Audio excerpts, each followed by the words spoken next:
Hello, Nick. Welcome back. Hello, how you doing?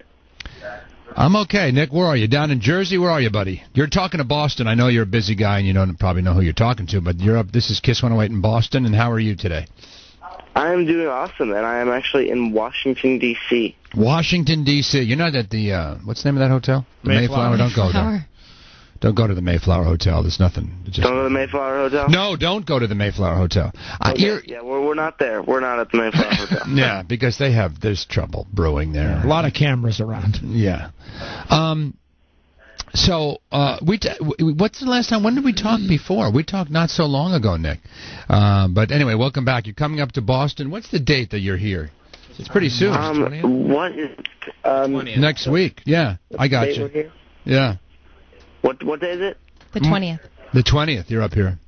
Okay, the 20th. We're up in Boston. Got it. What a whirlwind! How old are you now, Nick? I am 15. You're only 15? Yes. Wow, man, wow. God. God. And do you send money home? Excuse me? Do you send money home to Mr. and Mrs. Jonas? Yes. Well, Mom's out on the road right now, so she's making sure everything's. We call it the CBO, Chief Birthing Officer. Oh man, is that a problem if you want to sneak young girls up to the room to have to sneak by Mom? No.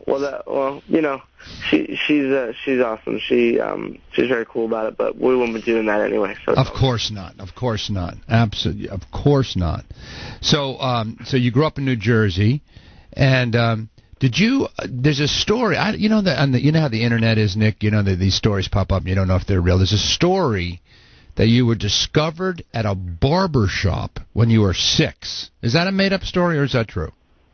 Well, actually, the story is that I was at a hair salon with my mom, and we were, getting our haircut. And basically, what happened was I started singing while she was getting her haircut, and someone heard me singing, and they said I should go see this manager. So I went to go see the manager. About a year later, I had my first audition, and I got my first Broadway show, and I started doing Broadway shows for about 4 years. And then it kind of all rolled out of that. So the story is true, and it's a crazy one. I got 4 kids. I'm gonna have them start singing beauty parlors everywhere. The manicure place, maybe one of those Korean girls could set them up.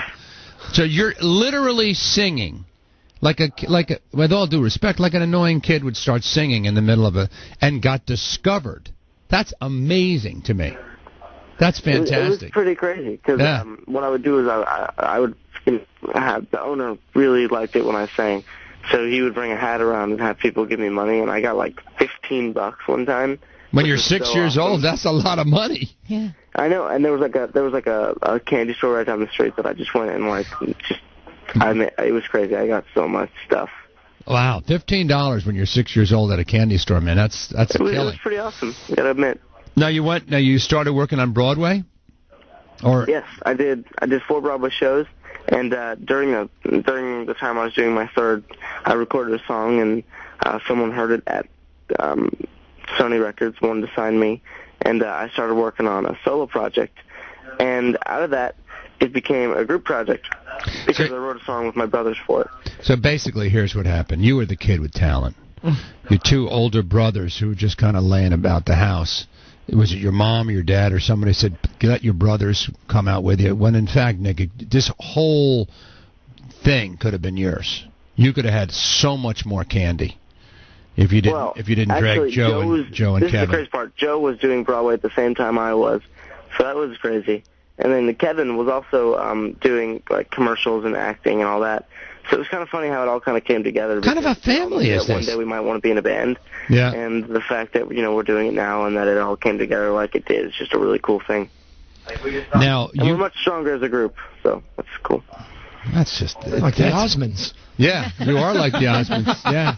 That's just amazing. And now, you have no idea how annoying your fans can be to a radio guy, because we get emails from your fans every single day, even if you're not appearing in Boston. How do I meet them? I need to see them. I'll die if I don't. All these, your fans seem to be near death.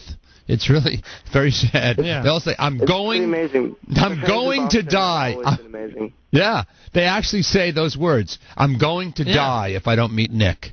I'm going to hold my breath till I turn blue if you don't let me meet Nick. Wow, that's crazy. What do you do? You can't possibly respond to all the emails you get. You wouldn't.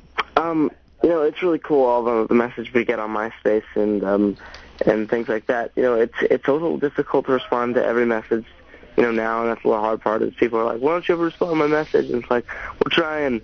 So, they'll turn in these. It was a little easier whenever we could just respond to the 4 comments that we got because nobody really cares that much. Let me tell you something. When it's, so many people coming every day, it's kind of difficult, but we're trying our best to respond to everyone. I got to tell you something, Nick. These 9-year-old girls will turn on you. 1 minute they're your fan, the next minute they'll come stalk you and kill you. You got to be. Wow, that's a crazy, crazy thought. So you toured with Miley Cyrus. Yes. How was she? Now she this past when was it? I guess when was her big tour? The end of fall around the holidays. Yeah. The biggest tour in the country at that time. Was she tough? Tell us the truth. Was she a little attitude, little diva? Who, Miley? Yeah. Actually, no. I think she's a really awesome girl, and she has a really great attitude about the whole thing, and she's really down to earth, and her whole family's really cool. So, yeah. God, I hate hearing these stories. We really hate hearing these stories. We want scandal. We want scandal, but there's not going to be one because you know what the truth is, and we're teasing you, Nick, a little bit. The truth is that this is just a really nice group of boys. Isn't there a 4th brother who's working with you a little bit, the little one or something? There is. Frankie Jonas is his name, and he's 7 years old, and he basically runs the show. So you bring little Frankie out there? I think one day we're going to get him up there and have him start playing with us. It's just he's not really into the idea just yet. Yeah. But soon we'll get him there. Be careful, because that's what happened with the Jackson 5. They let Michael start singing with the band, and the next thing you know, he took over. All the other guys are out of work. Watch Frankie. All right. Listen, you sound like a really good kid, Nick, and I'm really happy for your success. And you will, you'll be here in our area next week. Maybe you could stick your head in and say hi. Yes, sir. That'd be awesome. All right, buddy. Take care, Nick. Thank you, sir.